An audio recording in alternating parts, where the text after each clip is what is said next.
Alright, what is up guys? It's K-Rod here. I'm back with another good video. I wanted to give my post-fight reaction to Gennady Triple G Golovkin versus who's that guy? Szeremeta. Basically, I'm gonna give my whole post-fight reaction fight card of the Szeremeta versus Gennady Golovkin fight. I think either way this fight was awesome, and I mean Gennady Golovkin won by knockout. I believe in the 7th round, or it was a technical TKO decision. It was like a throw in the towel in the corner TKO. So Gennady won by corner stoppage, but yeah, he got Kamil to retire in his corner in the 7th round. That was a really good fight. I enjoyed it. I loved it. Like some other good fighters that I really liked watching was Ali Akhmedov, unfortunately, and Jalen Walker, which I'm trying to get a sports interview with him for the channel, and my boy Mahdi, and the beautiful and not so quite known Huin Choi.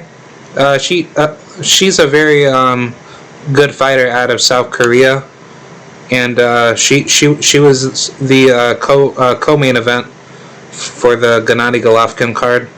I think either way, this is a decent card. John Ryder was also on the card too. That was a good fight. But let's start off with let's start off with the first fight. We got our boy Jalen Walker versus Olguin. He was like some Mexican that he fought. Took him down 6 rounds by unanimous decision. Very good fight. I really enjoyed what Jalen did in this fight. He kept this guy under control. He didn't let this guy walk him down and do that Mexican style, what a lot of Mexicans try to do to pressure fighters and make fighters a lot more difficult in the fight to come. And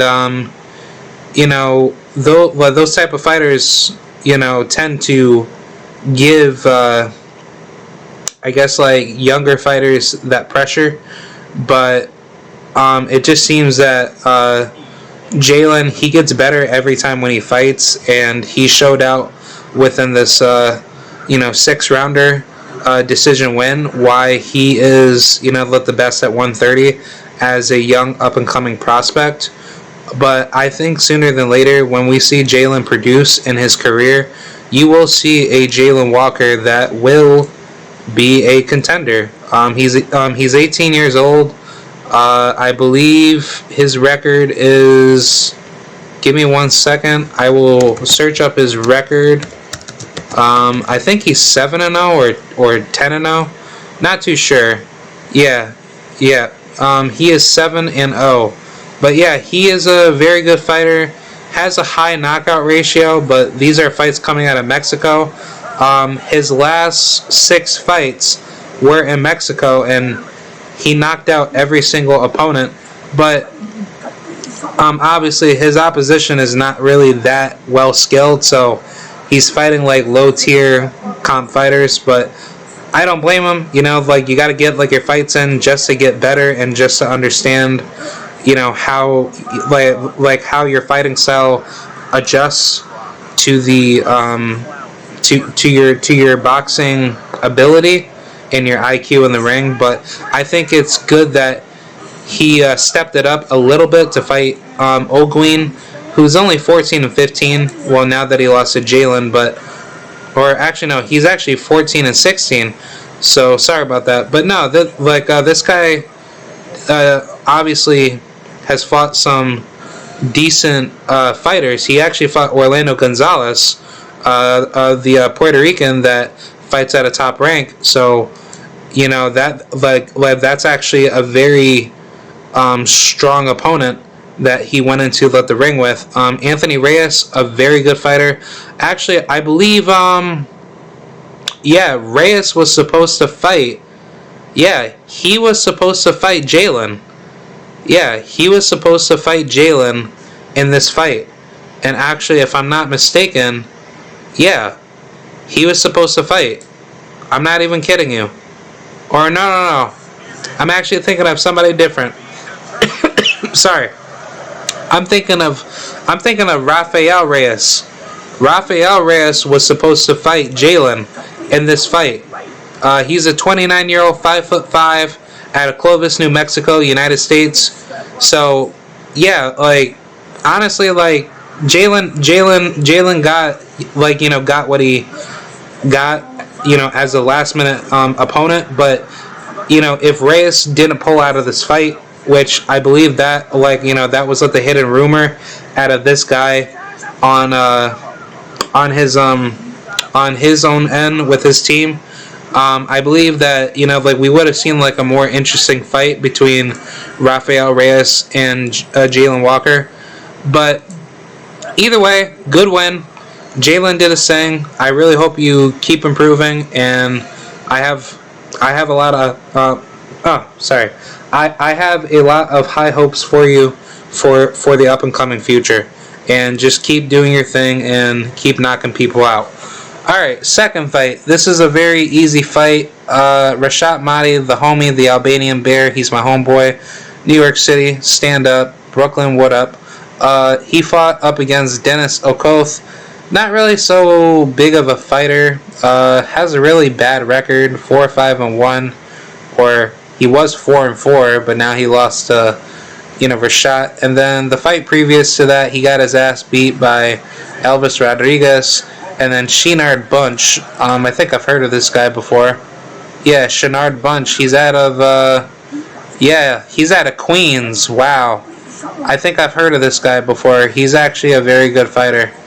But yeah, this is a shutout. He got defeated in spectacular fashion, and you know, obviously, it wasn't good for this guy to fight a guy like, you know, to fight a guy like Rashad, because, you know, Rashad, even though that he's still improving as a prospect, I would say, I don't think Dennis was really ready for this type of guy. But, you know, I don't blame him. You know, maybe he obviously wanted to take the risk and actually fight a kid like him. But I think I do give this guy, you know, respect to actually step up to fight a guy like Rashad, because, you know, like Rashad, you know, although he came to fight and he tried to get rounds in, versus in his other past fights, if we've taken, or if we take a look at them, he's been knocking people out like left and right. He knocked out he knocked out Marcos Mojica, second round knockout. And then previous fight after that, or before that, Abdallah Luanja, that was another second round knockout. Raheem Johnson, second round knockout. That was like a very funny, fun fight to watch. But yeah, you know, like pretty much every single guy he's fought, he's been knocking people out. So I just think, like, you know, like Rashad, he definitely needs to have, like, you know, up and coming competition. I'd probably say like Vito Malnecki, Xander Sayas, or probably I would probably go with like a guy like I don't know, because like there's so many good people at 147. But if we just go into his box rec, I guarantee you there would be really good fighters for Rashad, because I know he could fight guys like, I don't even know. Honestly, I would give him Juan Carlos Abreu, but I feel like Abreu, he would walk him down. I don't know, because Abreu, he's very big, but I think that would be a pretty good fight to fight. Or he could fight Logan Yoon. Logan, you know, I've actually heard some good things about him. He could fight too. But even though that he lost to O'Hara Davies, which wasn't that good of a performance, but now that he's at welterweight, according to his box rec, that would be a good fight. He could probably maybe fight guys in the top 100. We're probably looking at guys like, Fazlidin Gia Benazarov. I think I've heard of that guy. He's a pretty decent fighter, by the way. He could actually fight Kendo Castaneda. That would be a very interesting fight. Diego Ramirez, very good fight.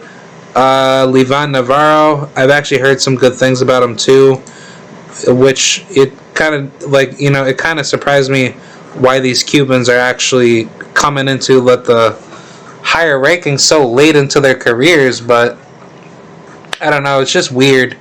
But either way, he could fight a whole bunch of guys. There's Anthony Young. I've actually seen this guy fight. He's actually very good. KO'd Saddam Ali. That was a very big win. But I think either way, it's just like, if Rashad wants to get up there, at least in the top 50, you gotta beat guys like, let's just say Adrian Granados, Ayaz Hussein, Borbazan Mamanov, or Robert Guerrero, which I think Guerrero, he's on his way out, but probably go maybe after Paul Kroll. I would actually like to see that. Actually, Paul Kroll, he's a damn good fighter, by the way. He's very educated in his shots. Yeah, but that would be a good fight. I think honestly, the sky is the limit for Rashad, and he definitely came out of his way and did his thing against Dennis Okoth. Hopefully he gets back and does his thing, depending on what his future may lie. Alright, third fight, and this was a main event card. This is very, very depressing. My boy Ali Akhmedov went to war with a rising veteran of Carlos Gongora. This fight was an absolute war, and I think Akhmedov, he could have done way better, but unfortunately Akhmedov, he suffered a huge knockout in the 12th round to Carlos Gongora. This is a good fight altogether. Gongora got Akhmedov hurt, and I think honestly it was just due to the fact that Gongora, he just found his shots and he got Ali, rushed to fatigue, and similar to the Felix Verdejo versus Masayoshi Nakatani fight, unfortunately he just got hit with that punch he didn't see, and Ali, he got dropped twice, I believe, in the 11th and 12th round, if I'm not mistaken. But yeah, that was very depressing, and that was very, I would say embarrassing, to say the least, because Ali, he's not, I'm not trying to disrespect him, I really like Ali, he's my boy, man, but Ali, he should be that type of fighter to pick his shots and actually walk people down, and actually give you a fight to make you think about what he's gonna do, but he delivers a unpredictable hit to you. And I think what Ali did is what he should have thought better, which was utilize his jab, get Gongora to a fatigue state where you work your body, or where you work his body, and then you lead upstairs and downstairs, and then once you find that good shot for hard counters, then you keep improving to the body more, and then once Gongora gets more tired and then he gets hurt with those big shots, to the head or to the body, I think Ali would have easily won this fight, but sadly he let Carlos Gongora gain a second wind, and Gongora just went Super Saiyan on him. He just literally went Super Saiyan God 2, and just took Akhmedov out, and it was just a complete shutout. And I, don't want to try to trash Akhmedov, but Akhmedov really needed to win this fight, because not only this was a world title fight, but this would have definitely made Akhmedov a bigger threat at 168. But I think either way, it doesn't really matter, because every fighter needs to have these type of fights to learn from their mistake. And I think even if he did win and he came out this banged up in a fight, what difference does it make?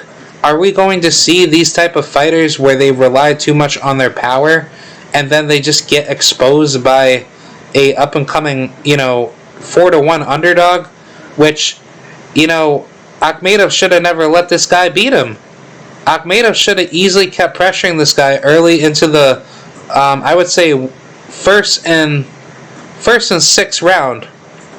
He should have gotten, he should have got Gongora up and out of there. But I think Akhmedov, he obviously got gassed, because this was his very first 12-round fight, if I'm not mistaken. And if we look at his record, his past couple fights have been mostly knockouts.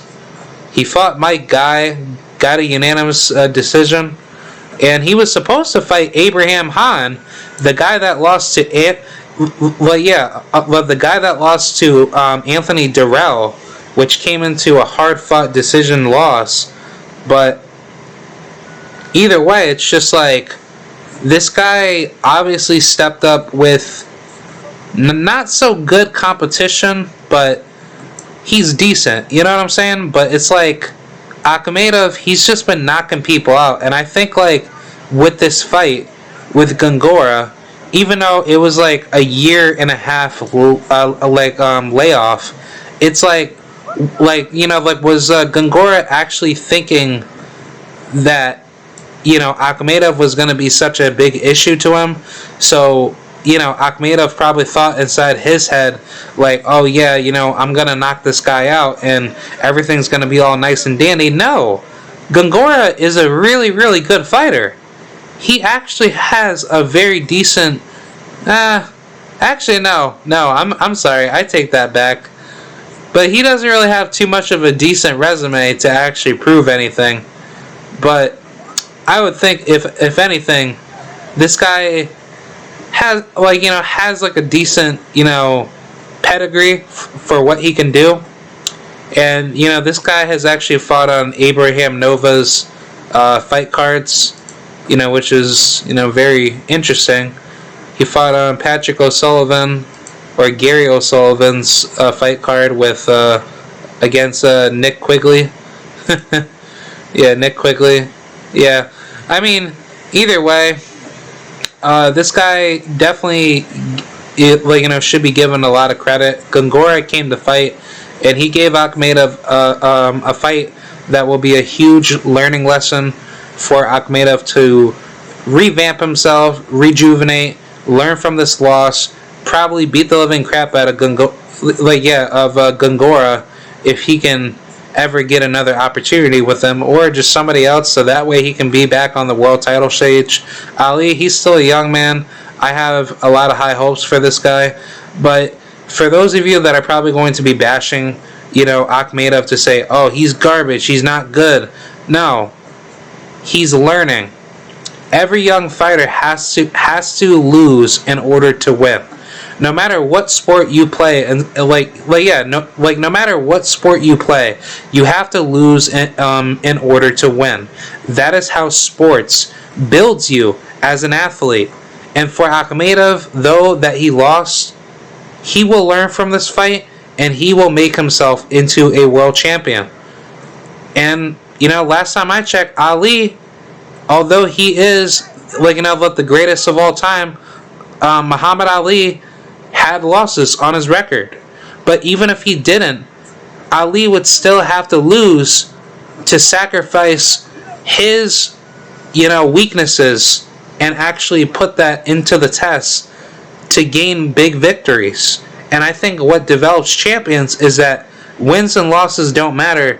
It's your heart and it's the will to fight and actually put your mind to the fight that turns you into a different man. And that's why, like, you know, I definitely have a lot of respect for a lot of fighters when they step into that ring, because if you were in that situation, you would not be able to know what to do when you let that mentality beat you. Like Mike Tyson did it to himself. He let that man in the mirror beat him. Gervonta Davis could be next, just like Mike Tyson. Anybody could be next. But when you see that fighter break down and they're going to get knocked out, that is because they let that man in the mirror beat them. It's that one punch that got you, and you knew that you should have never let that punch hit you. But when you let that man in the mirror beat you, when you when you can't get back up from your 10 count, then it's over. But either way, Gongora, he did his thing, man. Ali, he's my homie. He's still a very good fighter. I think what Ali needs to do is fight more 10-round fights, get more rounds in, and definitely work on your endurance and conditioning, and you will be a warrior. That is how I see it. Ali will be back, and he will shine like any other fighter would. Every fighter has to have, every fighter has to have downfalls before they have uprisings again. I think that is like the nature of sports, and that's how every athlete bounces back from their defeats.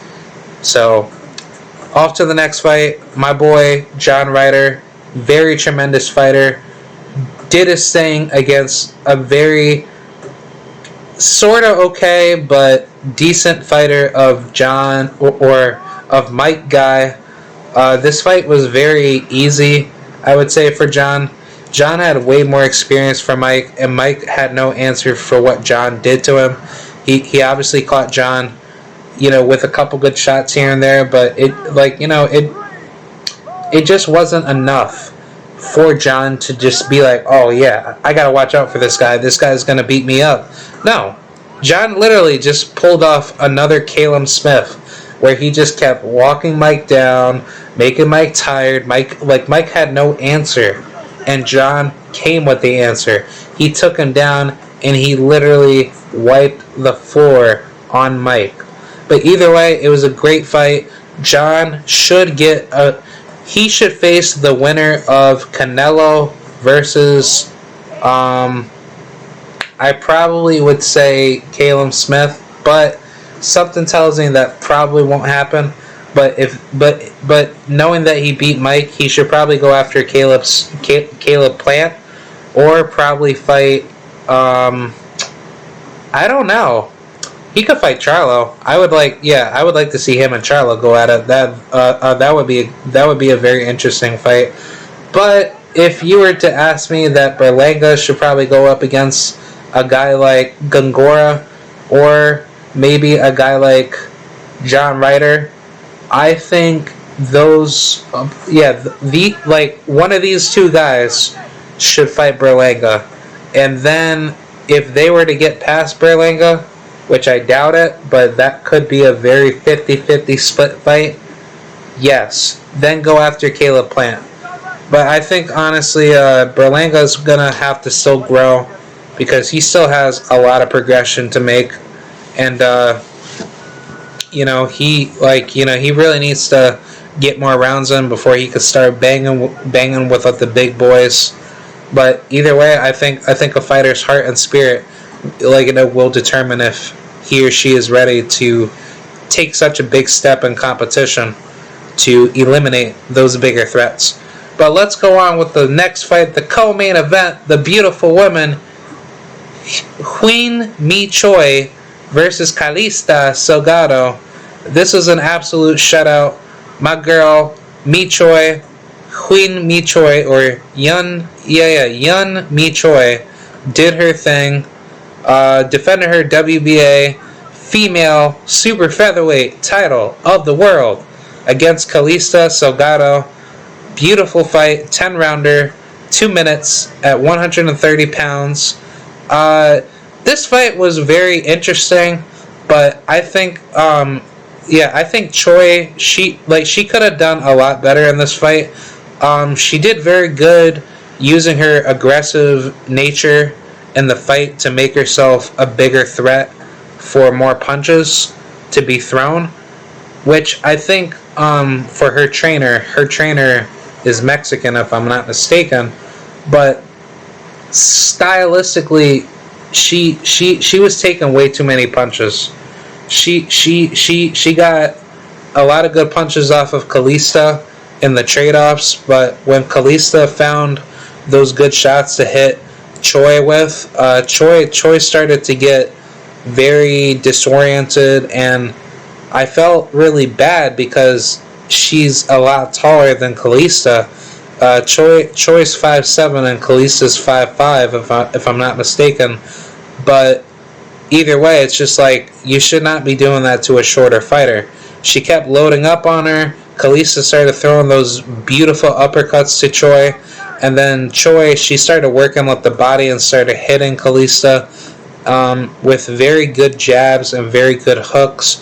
And I think she's a very beautiful fighter. Let's not get it twisted. I'm not just saying that because she's cute, but I'm just saying, like, she has sugar and she has the goods, but if she's gonna have to beat, a high level fighter, and she's gonna fight like that where she's taking a lot of punishment, no, she cannot be doing that. She has to be using slick defense and using her defense as her offense. I think what a lot of fighters tend to make this big mistake is that when you when you fall in love with like your power and your aggressiveness, you don't be disciplined in using defense. And I think that's Choi's biggest disadvantage. She's using her offense as her defense, similar to what Leo Santa Cruz did to Gervonta Tank Davis. See, now, Kalista, she's not Tank Davis, but if there was a girl similar to Tank Davis, probably not one, but if you were to give me a roll of dice and pick a fighter out of the 130-pound division, it probably could be Terry Harper. She could probably be as close to having a lot of power to her punches, if I'm not mistaken, but it's more to do with how she breaks you down and makes you very susceptible to a lot of weaknesses to get hit. But either way, Choi, she's a very great fighter, but if you're going to fight a girl like, let's just say, Tiara Brown, Alicia Baumgartner, or I go with maybe Mavia Hamadouche, she's probably as close to being a heavy hitter like Tank.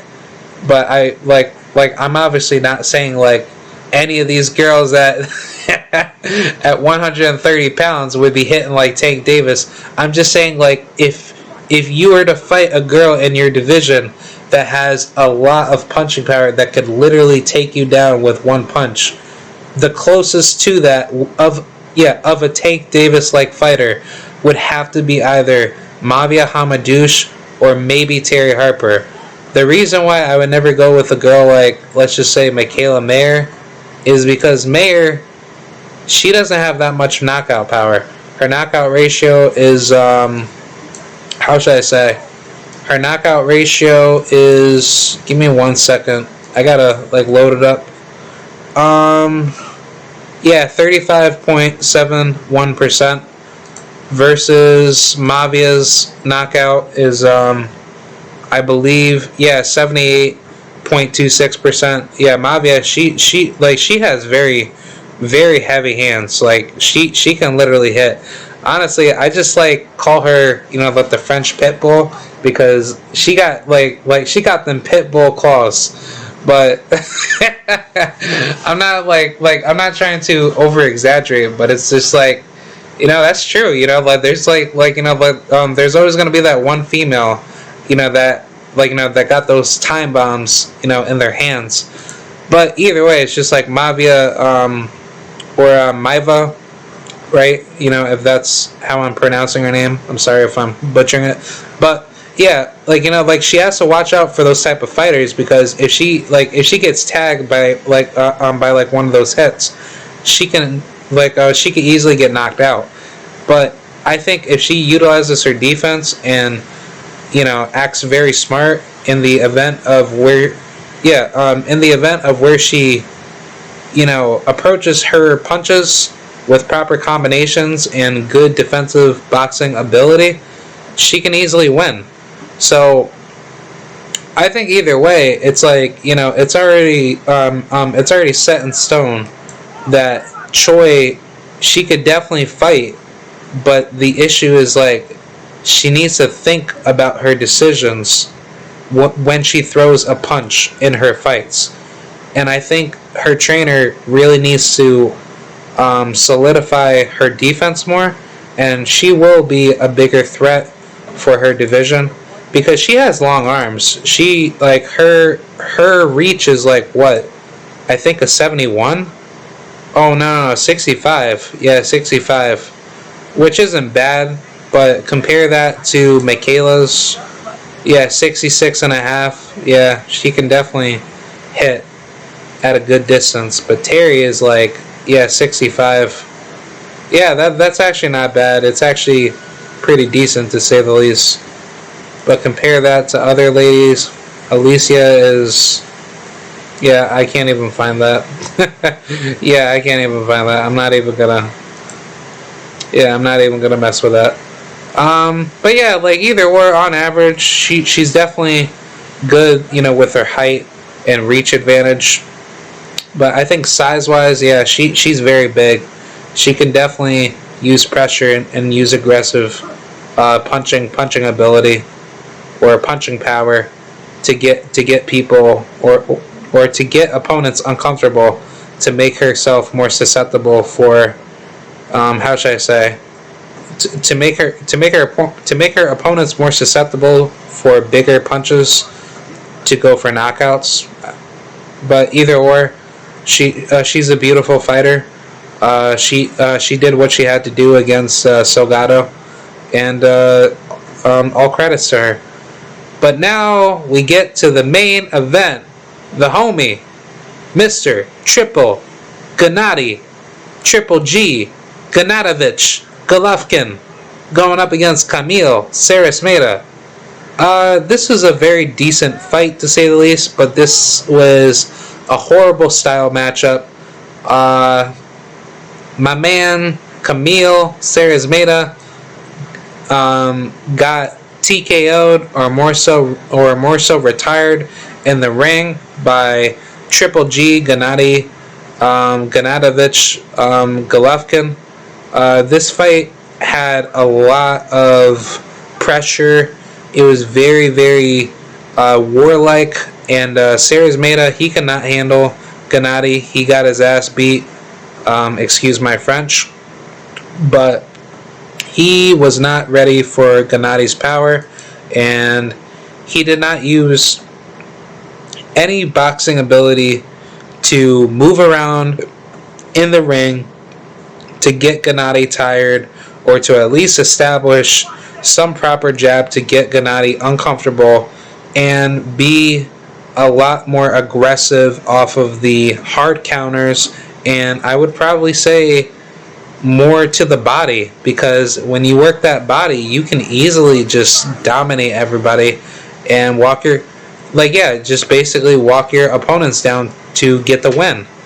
But I think, like every other fighter, you have to learn from your mistakes in order to win again, and I think that's what Kamil had to go through, and Gennady definitely came out and brought a very vicious and dangerous fight to him, where Kamil, he did not want to be there after he got downed like damn near twice in round one, and then I think in like round 5 or 6 he got down. But either way, it's just like Gennady was just literally murdering this guy back and forth, and I'm sorry to trash on this guy because I don't know why this guy decided to take a fight with Gennady Golovkin.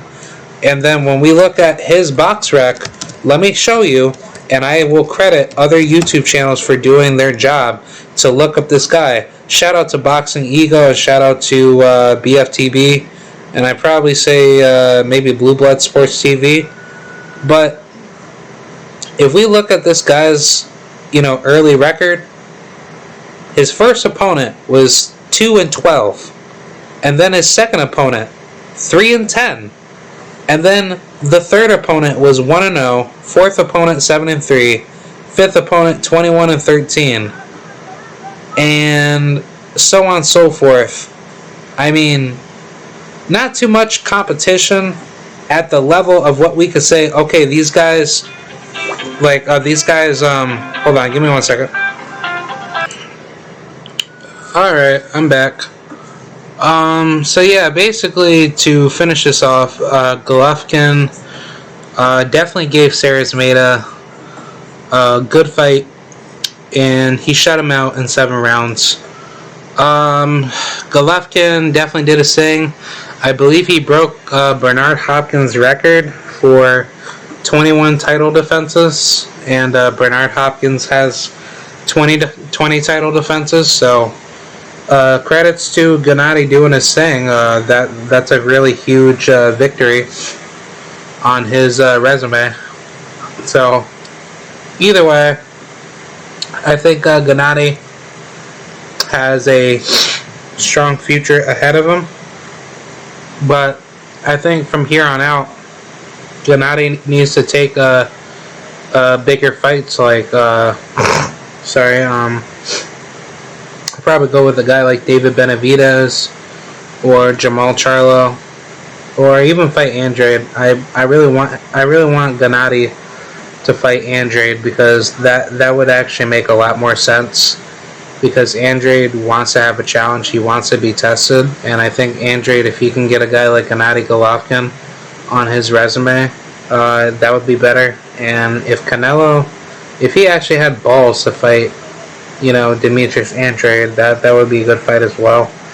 But Golovkin really wants to have this trilogy, knowing that Canelo doesn't want it, but it just so happens to seem that depending on how this fight goes with Canelo and Calum, which I think Canelo should win this fight, but I doubt it, because Calum, he's just not a pushover. Like, he can hurt you, and he can give you those big shots where everything can change pretty quick. But I think for a guy like Canelo, it's a hard 50-50, because you got a guy like Calum that has a lot of reach, and his height can literally be the edging factor for winning this fight. So either way, I think Triple G should really aim towards other champions like Caleb Plant, or go after other contenders, maybe David Benavidez or Jamal Charlo, that plans to move up to 168 very soon. But I think either way, Gennady knows that his biggest contemporaries is David Benavidez, Jamal Charlo, and Demetrius Andrade. So yeah, that's pretty much what I have to say. This is a really decent fight card. It really wasn't anything big at all. It really went to a very tough battle, fight card. I think the best fight out of this whole card had to have been Ali Akhmedov versus Carlos Gongora. Gongora obviously just used his boxing ability, got Akhmedov tired, and literally just wiped the floor on him. And my girl, Queen Choi, she is the best female boxer that I can see coming into the spotlight, and I hope she does really good in her next fights to come. But yeah, that's my video, guys. Let me know what you guys think inside the comment section, and I will speak to you guys later about this. Alright, thank you, and goodbye.